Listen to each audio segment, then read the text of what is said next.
During the 1960s, the financial district had suffered as a result of the emergence of Midtown as the centralized office space. Midtown had several advantages. It's close to transportation from the suburbs. It had much newer buildings. Most of the post-war skyscrapers were built in Midtown. And the financial district as a whole was suffering in terms of its office space occupancy. David Rockefeller, who was a third-generation Rockefeller, was committed to the lower Manhattan area. He had spent most of his life in financial services in the financial district, and he was the president of Chase Manhattan Bank. He wanted to redevelop lower Manhattan, and he was central also to the development of the World Trade Center in the late 60s, but his initial act was to tear down the existing street line buildings, the existing lot line buildings, and build Chase Manhattan Plaza, as an open space building.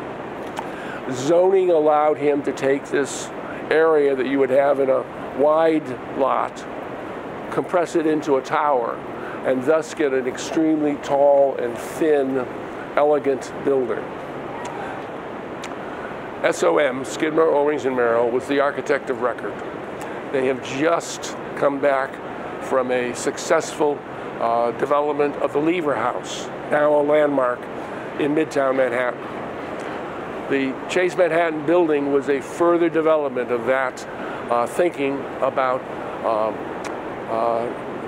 exterior treatment of curtain wall buildings. And as you can see in the Chase Manhattan building, they had a structural framework which was expressed on the outside of the curtain wall. And the buildings are actually hung in between these structural columns, running the full height of the building, and then set back on the curtain wall behind it are these thin mullions, almost a pinstripe treatment in a fashion sense of the curtain wall. The lobby itself is a soaring 60-foot space that is clear from column to column, or seemingly clear from column to column.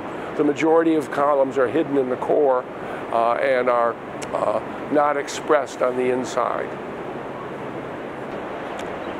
The success of the Chase Manhattan building and its plaza was so great that the City Planning Commission decided to develop something called plaza zoning in the early 60s, which gave us a variety of results, but not nearly as nice and as successful as this plaza here.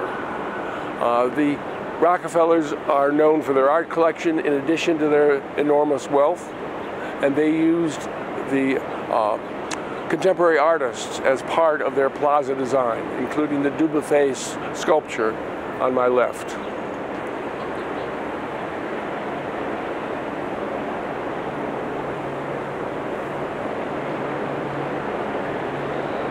During the 1960s, the development of Lower Manhattan was continuing apace with the development of Midtown, and new skyscrapers were added almost yearly.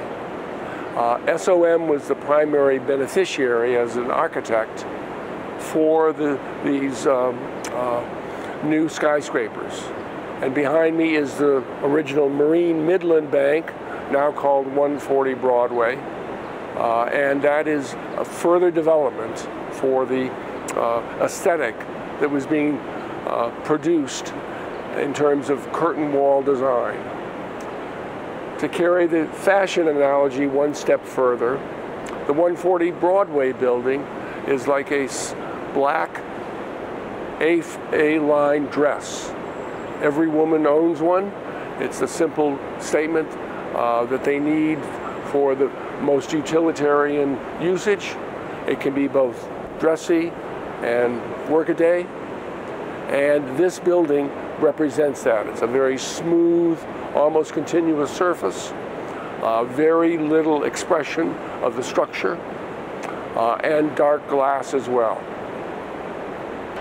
The success of plaza zoning was the development of intertwined spaces, and in this case running from the Chase Manhattan Bank directly behind me through the plaza around 140, where we're standing now, and eventually to Zuccotti Park across the street, and eventually into the memorial for the World Trade Center. All these spaces become linked and are a testament to New York as a architectural center that has grown from this very small village, this very small 8 to 12 feet wide, 2-story building, to the global metropolis that it is today.